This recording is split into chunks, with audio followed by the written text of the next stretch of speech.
Assalamualaikum warahmatullahi wabarakatuh. Waalaikumsalam warahmatullahi wabarakatuh. Ya, selamat pagi anak-anak semuanya. Pagi, Bu. Ya, langsung saja ya untuk memulai pembelajaran pada pagi hari ini. Alangkah baiknya jika kita mulai dengan berdoa terlebih dahulu. Ya, silakan Mbak Ica ya sebagai ketua kelasnya untuk memimpin berdoa. Ayo Mbak. Di tempat duduk. Berdoa mulai. Bismillahirrahmanirrahim. Raditu billahi rabba wa bil islami dina wa bi muhammadin nabiyya wa rasula rabbi zidni ilma warzuqni fahma amin. Ya, untuk hari ini ada yang tidak berangkat temannya. Ibu absen terlebih dahulu ya. Alif Adam, Hadir. Bianca, Hadira. Deandri, Hadira. Prilly, Hadira. Sylvia. Hadira. Ya, alhamdulillah berangkat semua ya. Ada yang sudah tahu hari ini kita mau belajar apa? Barangkali tadi malam ada yang sudah membuka buku-buku, membuka buku paket Quran hadis atau LKS-nya. Ada yang sudah membaca? Apa belum semuanya? Ya, hari ini kita akan belajar bab pertama ya, yaitu tentang Al-Quran dan hadis sebagai pedoman hidupku. Nah, sebelumnya nih, Ibu mau tanya terlebih dahulu sama kalian. Ada yang tahu arti dari Al-Quran itu apa?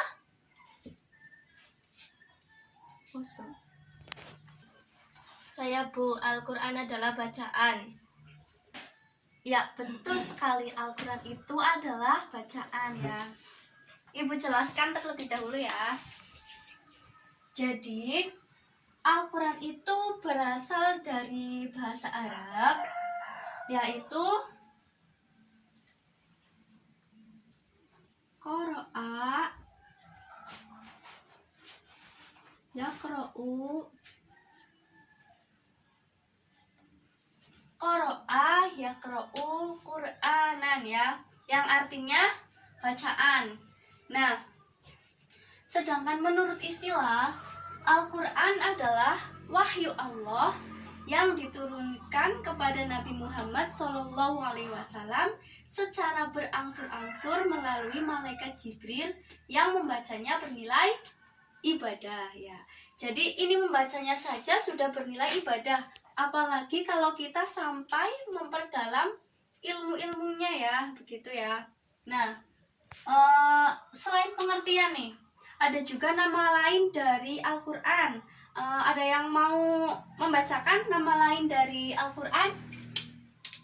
Ayo coba Mbak Prilly, coba disebutkan Mbak. Alkitab, Al-Huda, Al-Furqan, Asy-Syifa. Ya, jadi nama lain dari Al-Quran itu yang pertama itu ada Alkitab ya. Alkitab itu udah sering banget kita dengar. Nah, yang kedua itu ada Al-Huda. Nah, Al-Huda ini artinya adalah sebagai petunjuk ya, sebagai petunjuk bagi manusia. Nah, yang ketiga itu sebagai Al-Furqan ya. Al-Furqan ya Mbak Prilly? Ya, Al-Furqan itu artinya sebagai pembeda. Maksudnya bagaimana? Sebagai pembeda antara yang hak dan yang batil, sebagai yang pembeda yang benar dan yang buruk. Nah, yang terakhir itu sebagai Asy-Syifa.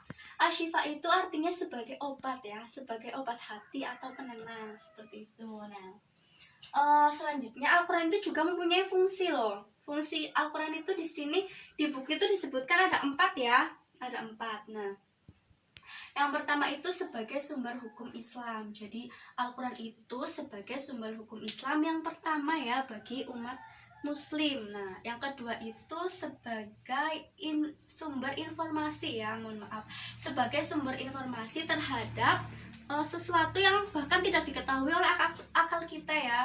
Nah, yang ketiga itu sebagai pedoman hidup, sebagai petunjuk bagi manusia. Dan yang terakhir itu sebagai pengoreksi atau penyempurna ajaran yang terdahulu seperti Zabur. Terus apa lagi ya Mbak?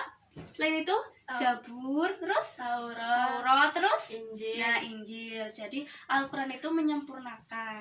Nah, selain Al-Quran ada juga loh yang digunakan sebagai pedoman hidup umat manusia, umat muslim khususnya. Yang kedua itu apa ya Mbak? Ada yang tahu? Ayo. Apa ya? Ada yang mau berpendapat? Sumber hukum Islam atau sumber pedoman kita sebagai umat muslim yang kedua, yaitu hadis. Nah, hadis itu berasal dari bahasa Arab hadatsa, yang artinya baru, muda, atau cerita ya. Jadi coba Ibu pengen tahu, coba dibacakan Mbak Prilly pengertian dari hadis. Hadis adalah segala perkataan, sikap, perbuatan, dan penetapan atau takrir. Ya, betul sekali. Jadi, seperti itu ya, pengertian hadis adalah sikap, perbuatan, atau perkataan, dan penetapan atau takrir Nabi Muhammad SAW. Nah, hadis ini juga mempunyai fungsi terhadap Al-Quran, yaitu ada 4. Yang pertama itu, sambil dilihat ya di buku ya, itu di buku paket halaman 6.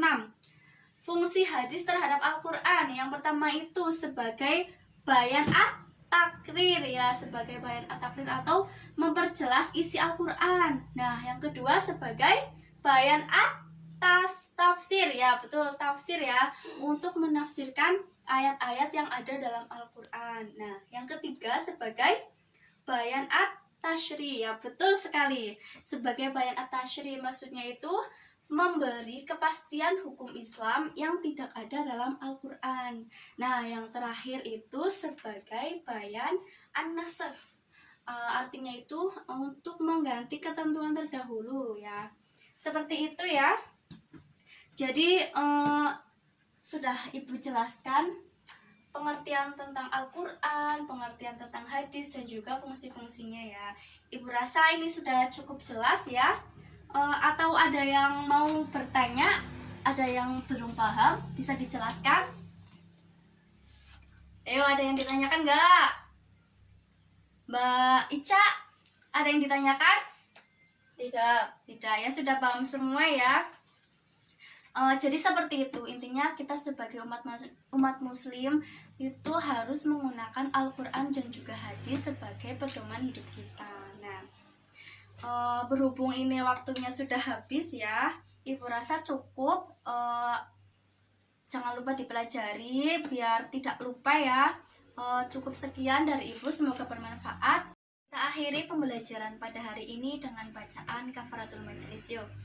Bismillahirrahmanirrahim. Subhanakallahumma wa bihamdika asyhadu an la ilaha illa anta astaghfiruka wa atubu ilaik. Wassalamualaikum warahmatullahi wabarakatuh. Waalaikumsalam warahmatullahi wabarakatuh.